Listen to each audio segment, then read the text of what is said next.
Welcome to The Sinner and the Saint. I'm Melissa Bell. And I'm Allison Kane. And today we were just talking and I was like, oh my gosh, how are we going to start? Like thinking in my head, it has to be funny, it has to be fun, it has to be engaging. And I came up with nothing. And she said, oh, I have something. I was like, great. Yeah. So I got nothing either. It's rainy out and it makes us want to be snuggled up in our blankets. Yep. And I feel like right now the outside is emulating what's inside of me. Oh, girl, it could be so much worse. Just trust God with that. Oh, I'll trust him. I'll trust him while I'm laying in my bed with my covers over my head. And that is what we're talking about today. Right? You said this a couple weeks ago, and it did not resonate with me, and we didn't really talk too much about it. But the topic that Allison has come up with is called toxic positivity. I'm not sure I've ever been accused of that. I mean, I am such an overly optimistic, sunshiny, look at the, glass is full. It's not even half full. It's just full. Right? Yeah. And so, I guess I am that way. I do tend to find the good spin. I do feel like I have been on the struggle bus with the sunshine lately. Yeah. For the first time in my life. It's interesting. Oh, wow. The first time. Well, it feels like that. I don't know. It's probably not the first time. It's just the first time I remember in a while. Yeah. Yes. I don't know. And so it's just not feeling good right now. Yeah. And I was reading in Matthew. I've been doing a lot of the Gospels and, Jesus, especially with Easter that, we just had Easter. And, can we pause? Yeah. You said Gospels. Just in case there's somebody out there that's not a huge Bible reader, can you just explain what the Gospels mean? Oh, totally. Matthew, Mark, Luke, and John are considered the four Gospels in the New Testament of the Bible. And they are all basically the story of Jesus and his life here on earth, but written by four different authors. Okay, there you go. Thank you. You're welcome. You're welcome. I'm glad I knew the answer. Me too. You never know when somebody asks you a question. It's okay to say you don't know. But I was, there's this whole Matthew 5:9. Anyway, blessed are the peacemakers. It's like a whole nother topic of all the things that Jesus says in this little sermon. The Sermon on the Mount. Yeah. Look at me. I sound so smart. Go, girl. But he says in part of that, blessed are the peacemakers. And I think we misinterpret that so often in Scripture. And a couple of people have said that to me recently about, we're just talking about different people in our lives. And you're like, oh, they're just peacemakers. But what was interesting was the reason that they said it was because they were avoiding all conflict. And they were just pretending that things weren't wrong. So you're saying the people that you were discussing that someone called peacemakers were just avoiding conflict. Yes. And I'm like, well, that's not really what Jesus meant by that. Because you look at his life and ministry, it was full of some trouble and some turning of tables and conflict. He was a disruptor. I mean, he wasn't a disruptor of like nice things. He was a disruptor of lies. Yeah. He wasn't a disruptor of all things good, but he was of, going into the church and like this false sense of security and peace that the church, quote, religion was trying to offer people by following all these rules and regulations that the priest had come up with. Like he was all about overturning that false peace. Right? Right? Because that's not what it was in that security. I mean, even with his disciples, he wasn't just going to, like, brush over something. He didn't let them off the hook. He didn't go in with guns a-blazing most of the time. And but when he did, man, did I love it. I know. So good. But he just was a gentle, when you read the stories, he was gentle about it, but he never avoided it. Right. He would hit it head on. He wouldn't, I laugh. This happened years ago at a church, and somebody walked up to me, a pastor, and he said, "Hey, how are you?" And I said, "Well," and I kind of gave him a few highlights from my week, and it wasn't a good week. And he just stood there like with a deer in the headlights look and his mouth kind of gaping open. And I said, "But it's okay. I'll be all right." He goes, "That's what I like to hear," with a big cheesy smile, and moved on. And I was like, "Oh, okay, great. Well, now that I know what role I need to play when you and I have a conversation." Right. People don't know what to do with it half the time. And I think that that's why we get into that toxic positivity, which looks like where we feel this pressure to be good and to be positive, or minimize people's pain and stress, which we do because we feel uncomfortable and we want people to be happy and we don't know what to say. Or on the flip side of that, we feel like we need to not share that stuff because it makes other people uncomfortable. Right? Or the pastor looks at you like, I don't know what to do with that. Right? And I'm thinking, you're a pastor, buddy. Here's a counselor's number. I think we get into this assurance, like, if somebody starts to show emotion, it's like, oh, don't be sad. Yes. Well, I think it's uncomfortable. So I don't like to see people cry. Like, I don't know what to do with that. Yeah. And that's mostly because I don't like to cry.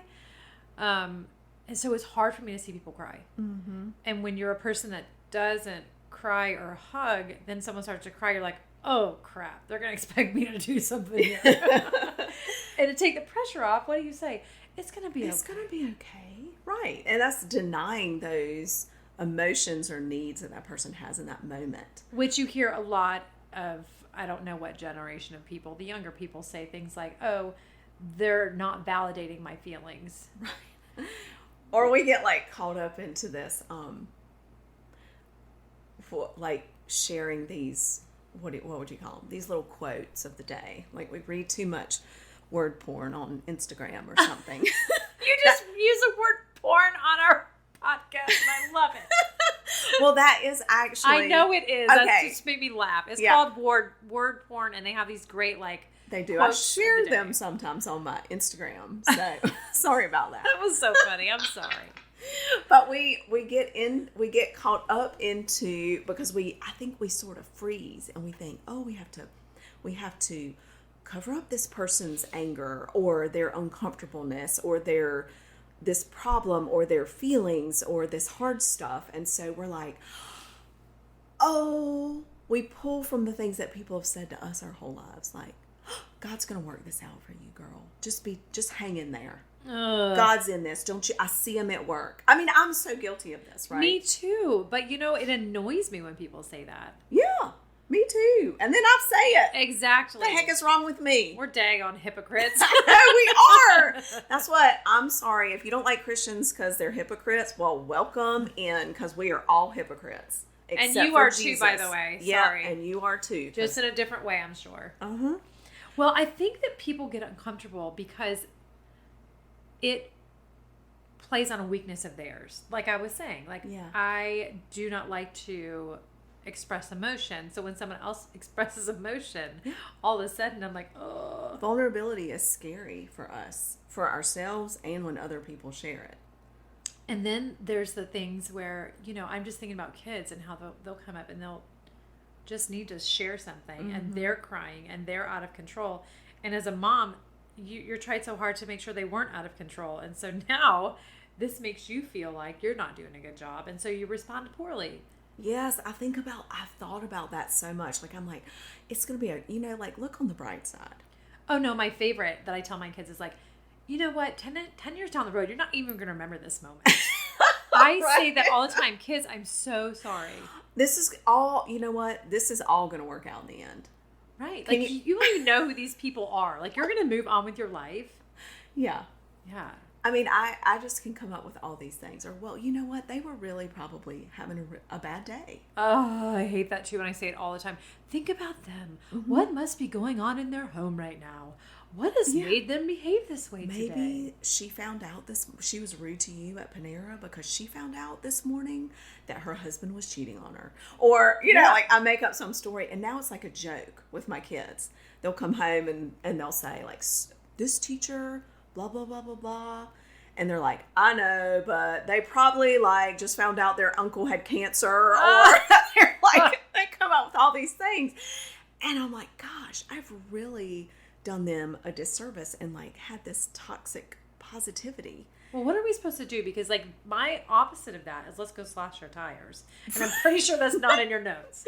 So, right, it's not. Dang.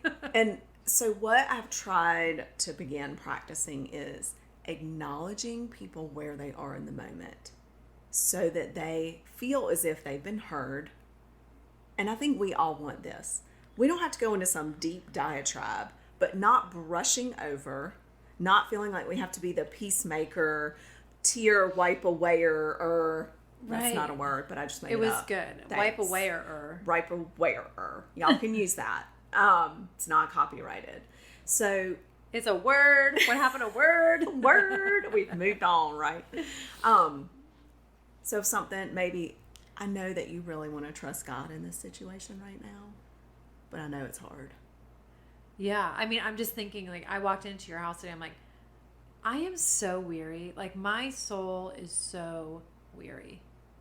Yeah. And I said, me too. Yes. I was like, well, aren't we just a bundle of sunshine? But notice I didn't give you any toxic positivity. You didn't. I know. We both just kind of sat there. Yes. And being okay. And you don't even have to feel the same way. You can even just say, hard day, huh? Or, I am feeling really sad about this with you.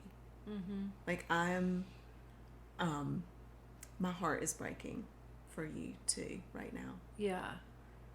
And I'm sorry. Or, this sucks. This is something I've been known to say. Like, you know what? That just really sucks. And there's just not another word for it. Yeah. I do say that. And my mom always said sucks is a gutter word, which sometimes you just have to use a gutter word. Oh, Mom, I wish that was my gutter word. Or sometimes we feel so discouraged and it's like, I just feel like I should be doing better or whatever. And you know what? You're doing your best. Yeah. Not, girl, you got this. God's with you. Or I'll say, but look at all the other things you are doing good. And I'm like trying to pull all the highlight reel, right? Yeah. That's not what people want right then. I think over the past couple of years, definitely participating in Lectio Divina. And what was one of the hardest things for me is after we come back from our time of silence and people share, they have the option to share their insights, and you do not respond in any way. And the point in that is not to take away from their experience and what they have heard from the Lord, not to let any of our thoughts or words or intentions and expectations get in the way of what God shared with them. God's doing with them, yeah. Yeah. And that was the hardest thing for me, because if somebody shared something hard, I wanted to just say something encouraging. Right. I just wanted to share some toxic positivity. Gummit, man. Gummit. Come on, people. But I will say that that practice has been really good for me over the past several years in life in general. You know, like just acknowledging like, hey, you're feeling really discouraged and angry right now. Yeah. I get it. I would feel the same way in your situation. And then it's like, what are we going to go do about it? I'm just kidding. Which is also not the right response. You know, Jesus, he wants us just like him. He doesn't want us to avoid conflict, because when we do, it's out of fear. God is not fear. He is love. Yes. And think about that for a minute. When we are being the peacemakers that the world has misinterpreted that he's saying in the scriptures from Matthew in the Sermon on the Mount, it is, when we're misinterpreting that, it is all because of fear. Fear of being uncomfortable, fear of not having the right words to say, fear of not being able to handle the situation. Yes. All of those things. Or fear of someone being mad at us because we're going to call them out. Right. Or share a different opinion. Fear of being judged. All those things. But, you know, we can't be his light. We can't. And his light to other people. You know, when he says be peacemakers, I think of him as saying, make peace in other people's hearts. Oh, that's good. You know, like, don't cover it up, but bring them peace in where they are in that moment. That's what he would do. Mm-hmm. And normally, as obnoxious as it can be sometimes, it is encouraging people, maybe not in that moment, but helping them realize they need to be closer to Christ. Mm-hmm. And like, God is the ultimate healer and nurturer, and we can do a fraction of what he can do. But that's part of being his hands and feet here, right? But at the end of the day, people will find the most comfort when they can find their relationship. They're deep in their relationship with God, for sure. That's right. Just sitting at his feet. And when we offer just an acknowledgement that you're not alone, I get it, I see you, then that makes them feel more comfortable, more at ease. It's not fake. It's not fear. It's not covering up, because that's not Jesus. And when we act in a form of peace, making peace in their heart with where they are feeling, then that more easily sends them back to him. So, as you were talking, and this is the first time this thought came up. We've been talking about this for a little bit now. I'm thinking of the people that, and of course it's on social media, but I'm thinking of the people that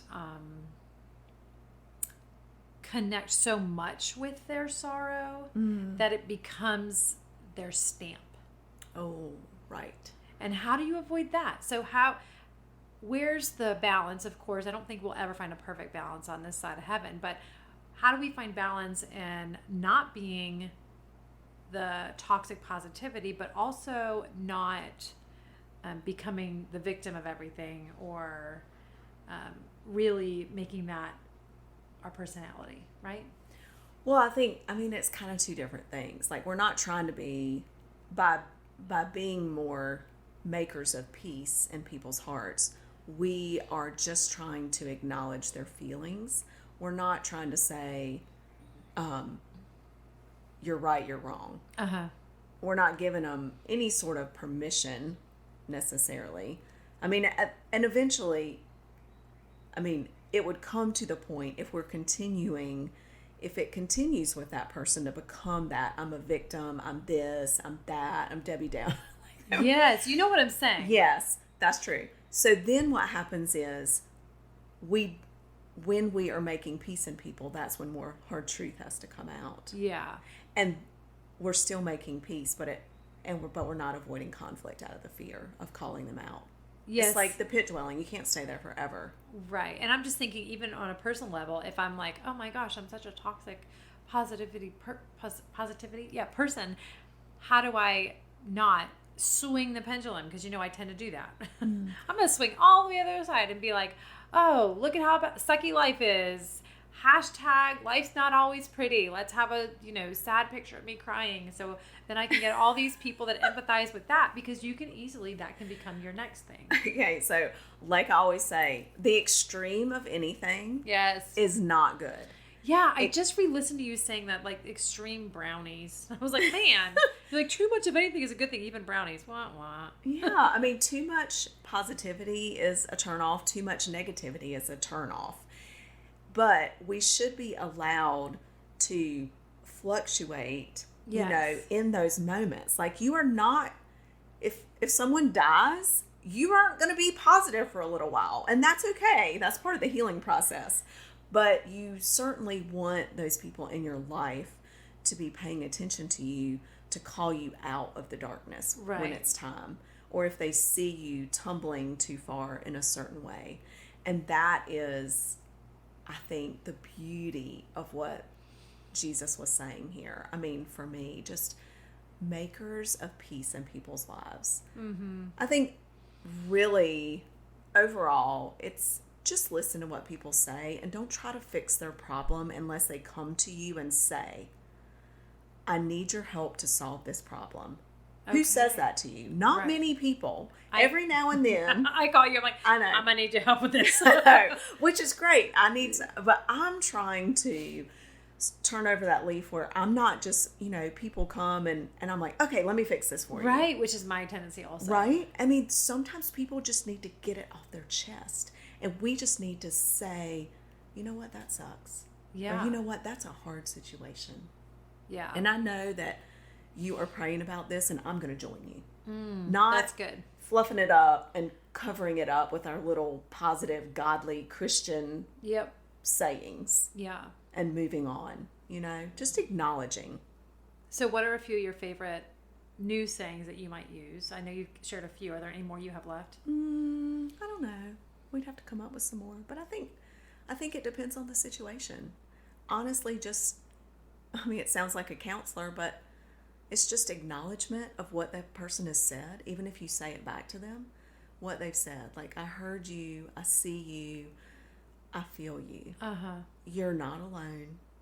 And I know you're doing your very best in this moment. That's awesome. People just need to hear that. Like, a friend told me yesterday, give yourself grace. It's okay. Yeah. This is hard right now. It is hard right now. And sometimes that's all people need to hear. Yeah. Just come sit. We don't even have to talk about the thing that's happening, right? That's right. Just let's have coffee and talk about the birds. Right. Yes. Or whatever you want to talk about, or your sweet plants. Just don't ignore or leave me, right? Right. Yeah. That's right. So we're not saying go be negative.